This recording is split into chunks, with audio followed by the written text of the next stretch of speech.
Serving the Glades, the Palm Beaches, and all of South Florida, we are Sugar 900, WSWN Belglade. Online at sugar900.com, a Sugar broadcasting station. Sugar 900 and good morning, South Florida. Welcome everybody back on board. Again, this is the Church Boy Morning Show, and I am your host, Brother Church. Super excited this morning. We have a special guest joining us by way of phone lines, as we know that there is a lot going on in the world, and so we have a person here today who can talk to some of the things that's going on. So hey, call your neighbors, call your friend, tell them turn it on, tune it in to Sugar 900. I want to welcome our guest on this morning by saying a pleasant good morning, Dr. Umar Johnson. Good morning, brother. Peace and love. Amen. Blessings, brother. It's good to have you here, and we are super excited about the conversation this morning. We're excited about the fact that you're actually going to be coming to town here in Pahokee on December the 28th. You're going to be at the United Missionary Baptist Church, as it's a free event. Doors open at 2. Event starts at 4. Dr. Umar, man, a lot of people are saying they coming to the event, but then we got some people that say, well, you know what? I've never heard him speak. What is he about? So I've asked them to tune in this morning so they can really kind of get a better understanding of, hey, who you are, Doc. So I want to start by saying, who are you, Dr. Umar Johnson? Well, I'm a doctor of clinical psychology. I'm a certified school psychologist, certified school principal. I'm author of the book Psychoacademicholocaust, the ADHD, Special Education and ADHD Wars Against Black Boys. I am founder of the National Independent Black Parent Association, which is the first movement in the history of this country to organize black parents on a national level to fight against racism and academic apartheid in America's schools. Currently, I'm the founder of the Frederick Douglass Marcus Garvey Academy, a school that we purchased in Wilmington, Delaware earlier this year. And we're currently trying to raise $1 million to restore that campus so we can open it up to our young men this coming fall. Blood relative of the Honorable Frederick Douglass, former Minister of Education for Marcus Garvey's UNIA ACL. Amen. So you got a long resume, Dr. Umar, and hey, that is an amazing work that you're doing with those schools as well. We're super excited about that. Let's talk to our culture. You're a big advocate for our culture, and my first question to you is, would you say that our culture is economically responsible or not? No, we're economically irresponsible. And the biggest piece of evidence to substantiate that claim is the fact that black people do not systematically employ our young people or our adults, and we do not systematically provide economic opportunities for our own. We are one of the only groups, in fact, we are the only group in this country that does not have a means by which to employ its own or provide economic opportunity.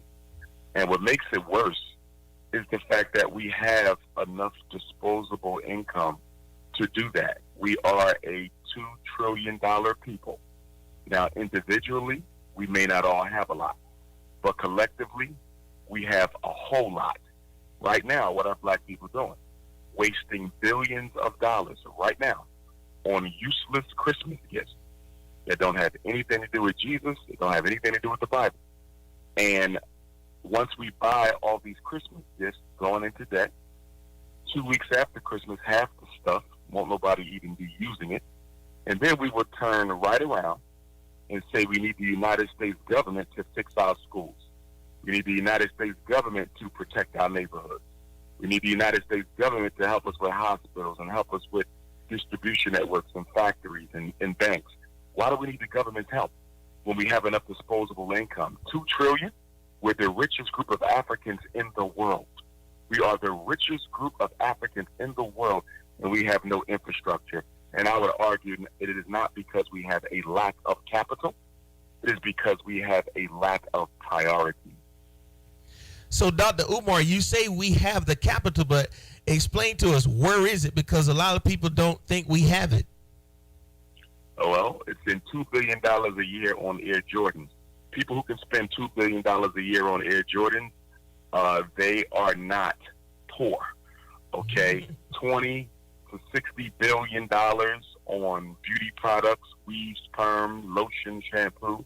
People who can spend that type of money on beauty products, they're not broke. $1 billion every year on fast food. Okay? $4 billion a year on Timberlands. We purchase the most Mercedes-Benz cars in the entire country, more than white people even, although we have less than half of the wealth of white people. So if we were so poor, how is it that we lead the nation in cell phone purchases, cell phone minutes, cable television consumption? If we were broke, how is it that we find the means to purchase all of these unnecessary goods and services? So what do you say about, okay, you got a lot of people that do have money, and especially like we have celebrities like rappers, you got basketball players, football players, and from they're part of our culture, and they do have money. They donate a lot of money to colleges. They donate a lot of money towards education. Do you think that they are using their money and managing their money wisely by donating to those colleges? Well, I'm not aware of, and they may exist, but I'm not aware of any black celebrities that systematically give money to HBCUs. If you know of a name, I would love to hear it. You may have celebrities who may give a one-time donation, okay, to an HBCU, or a one-time donation to a community program. But I'm not aware of too many celebrities who systematically, I don't doubt that someone like a Jay-Z may do something like that, you know, but to my knowledge, I'm not aware of any celebrities who systematically give to any HBCU on a regular basis. In fact, the fact that our HBCUs are in such dire need, to me, is evidence that our black celebrities don't do enough for our existing institutions. We have enough black millionaires and billionaires to erase any financial stress that our HBCUs are under. You can literally divide up our millionaires, and you would probably have 5 or 10 or 15 of them that could contribute to any one school, which means every HBCU would be accounted for with 10 to 15 millionaires donating to them regularly, which is in stark contrast to what you see from our elite white universities. Harvard's alumni, Yale's alumni, Duke's alumni, even when you look at the University of Florida, Duke University, these Division I schools, their alumni gives back to them lucratively. Many of them have been able to float endowments purely off of the givebacks and returns from their alumni. If you compare that to black HBCU alumni, it is an embarrassingly low amount of successful black millionaires who came from the HBCUs who give back again. I'm talking systematically. I'm not talking a one-time donation and now get out of my face. I'm not talking about that. See, we have, our celebrities tend to engage in poverty programs versus empowerment programs. A poverty program is turkeys on Thanksgiving, Air Jordans for Christmas, you know, a couple coats in the wintertime.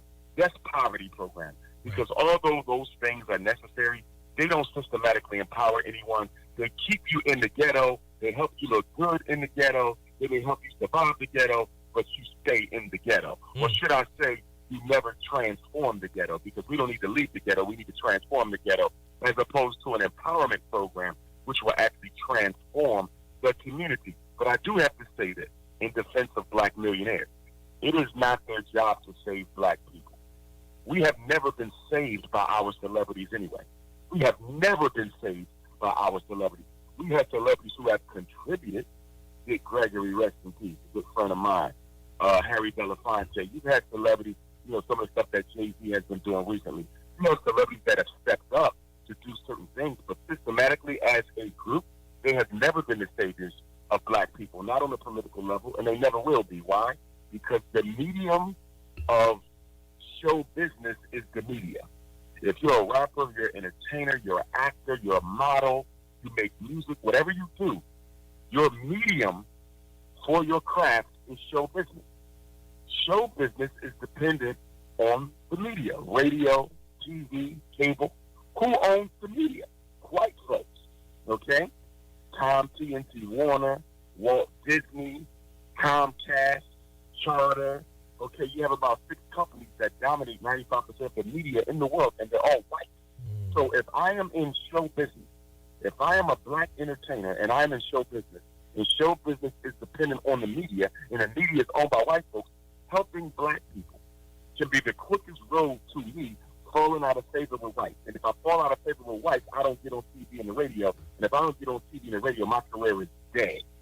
So looking for black people who depend on white media in order for their careers to flourish is a recipe for disaster. We will never be saved by our celebrities. Hey, that makes a lot of sense, Dr. Umar. Thank you so much for that. I want to switch up just a little bit and talk about our young brothers. There's a lot of young brothers that are arrested, and when they get out of jail, somehow they end up right back in jail. Is that systematic? Of course it's systematic. Mass incarceration goes back to the days of slavery.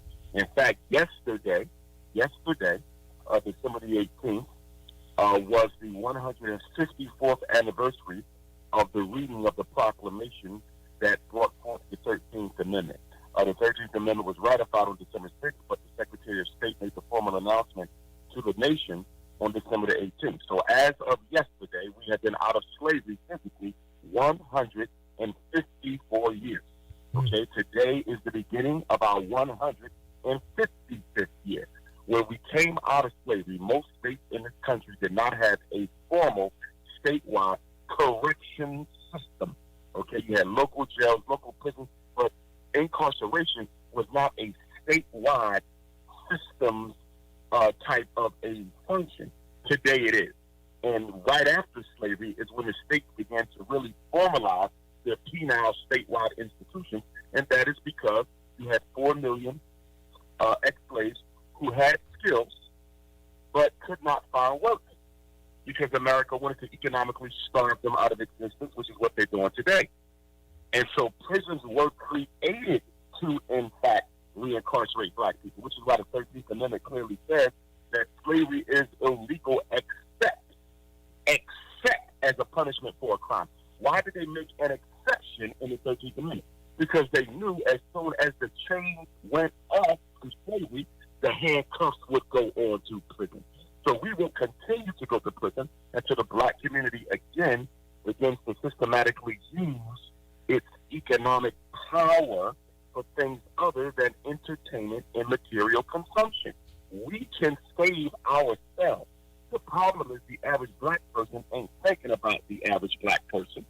Okay? We are worrying about ourselves, our family, our friends, and we could care less about the community.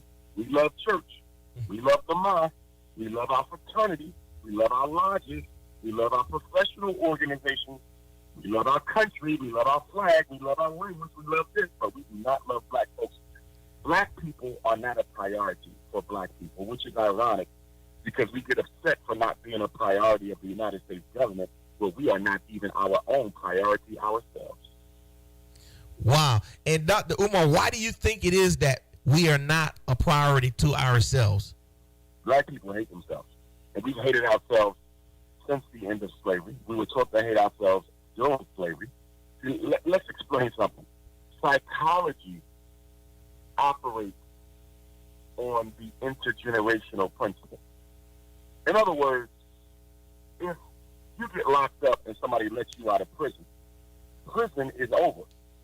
But those scars that you accrued in prison will remain. And if those psychological and mental scars are not addressed, you will pass them down to your children. So you had trauma from prison, well, you're going to put that in your children. They're going to be traumatized, and they're going to put that in your grandchildren, and they're going to be traumatized. So psychological enslavement does not stop when the physical ends. Okay, it continues to go on until something is done about it. Do you realize that black people went through the greatest human tragedy in world history and received absolutely no therapy after it?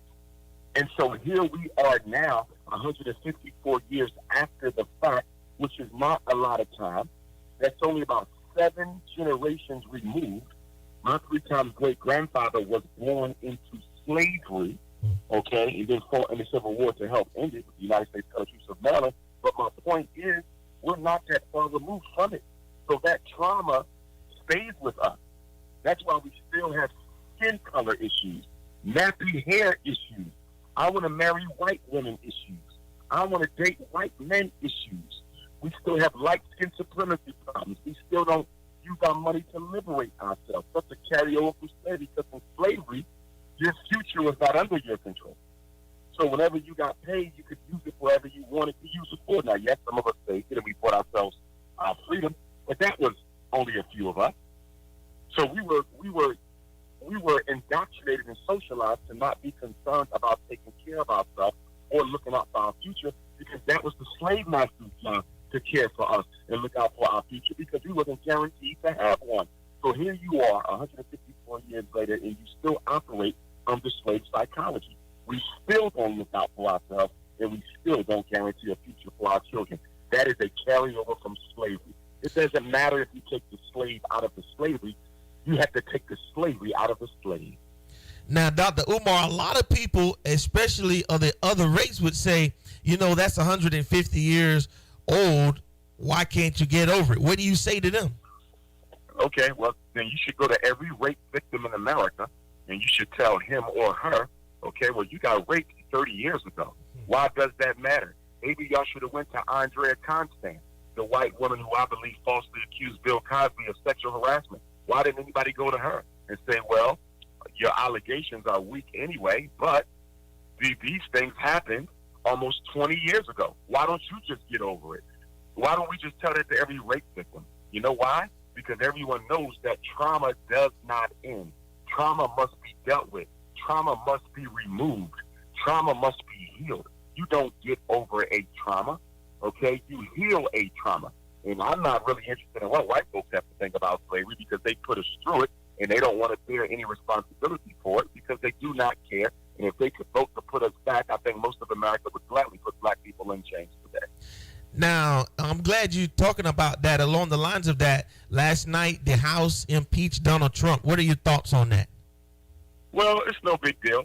All impeachment is formal charges being brought that will initiate an investigation. That's all it is, okay? An impeachment is like an indictment, okay? You still have to be proven to be guilty. So all this means is he can now be formally investigated and charges could be formally brought, but he still has to be proven to be guilty beyond a reasonable doubt. So to me, I think it's all smoke and mirrors. I think by the time this whole thing plays out, okay, his first year of presidency will be over anyway, okay? To me, it's just a grand distraction. And black people need not worry about it, because white politics ain't got nothing to do with black politics. Dr. Umar Johnson. It doesn't matter who your president is. The agenda for black folks will be the same. And so what is the agenda for black folks right now in America? Extermination. Break that down. When you go back to our 400 years in this country, and of course this is the quadricentennial, we have about a week left of our 400 years, so hopefully everybody pours some libations out to the ancestors and pray to the Most High God to give us a better next century that we walking into, 2020. But our first century in this country, 1619 to 1719, was a century of shock and trauma. Many of us had never even seen white folks, and now suddenly we've been separated from our native land, brought here, and now they're dehumanizing us, something that African people had no concept of. We're the most humane people in the world, and sometimes that works against us. So the first century was a century of shock. The second century was 1719 to 1819. That was a century where we fought to prove our humanity. Remember, the United States government and its constitution reduced black people to chattel. We were objects to be owned. And from 1719 to 1819, we fought for that humanity. Okay, 1819 to 1919, we fought for that liberation. 1919 to 2019, we fought for equality. equality. In 2019 or 2119, we will not be fighting for humanity. We will not be fighting for liberation. We will not be fighting for equality. You are fighting for your survival. White people smell blood, and they think they can rid this country of black folks, and they're going to do as much as they can to do that. And part of that is our fault. We really dealt ourselves a death blow during the last presidential era when we allowed Barack Obama to get away with doing absolutely nothing for black people while he catered to everyone else, to the point that now we are no longer the priority minority in this country. Barack Obama's domestic mandate was to remove black people as the priority minority, and he did that. Homosexuals are now the priority minority. Women are a priority minority above black people. Latinos are a priority minority. Immigrants are a priority minority above black people. We are now at the bottom. We used to be the number one priority minority. You had to address black people. You had to deal with the issues. Now we're at the bottom of the list. You don't have to mention us no more. This will be one of the first presidential elections in recent history where they will not cater to the black agenda as much as they have. They've never done nothing for us anyway. But in the campaign, they always made promises to get that black vote. Now it's the Latino vote that they're looking for. Black people have supported Obama into our own extermination. Wow. So what do you think that Barack Obama, President Obama, basically did nothing for the African Americans? I don't think. I know it. And when anyone say that, I think that, I challenge them with one simple question. Did you name one law that he gave specifically for black people? Because he gave the homosexuals specifically 3. He gave women specifically 2. He gave immigrants specifically 3. He gave the homosexuals a Supreme Court justice. He gave the Latinos a Supreme Court justice. Okay, what did he do specifically for black people? If someone can answer that question, then I would like to hear it. I'm not aware of a single law done for black people. Listeners, thank y'all so much for tuning in. It's Dr. Umar Johnson, and he is the guy that we all listen to, and he makes us think as he is doing right now. Dr. Umar Johnson, let's talk just for a moment about ADHD. I listened to you talk about this issue. I want you to share more of it with some of our listeners. I've heard you break this down several different times, but I have a family member who has been diagnosed with ADHD, and I've asked their parents to tune in this morning to hear what you'd have to say on the subject of ADHD. So talk about ADHD. What is it, where it come from, and what are your thoughts on that? Well, let me first say this is one of the reasons why we want our parents to come on out to Pahokee to the lecture next Saturday night, third day of Kwanzaa, December the 28th. And then, of course, the day before, I will be in Sanford, Florida. Rest in peace, Trayvon Martin. We will be in Sanford the day before on Friday. The Pahokee event is absolutely free. The Sanford event will be paid.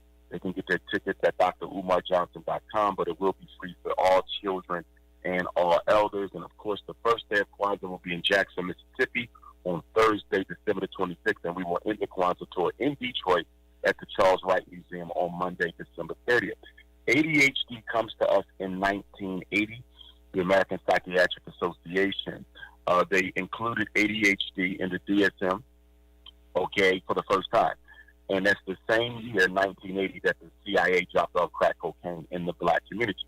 So the ADHD inclusion in mental health was part of the chemical warfare against the black community. They started doping up our children and doping up our adults at the same time. ADHD is a fraud. It does not exist. It is the weaponization, demonization, and the pathologization of normal black male behavior into a mental disorder for profit and gender domination.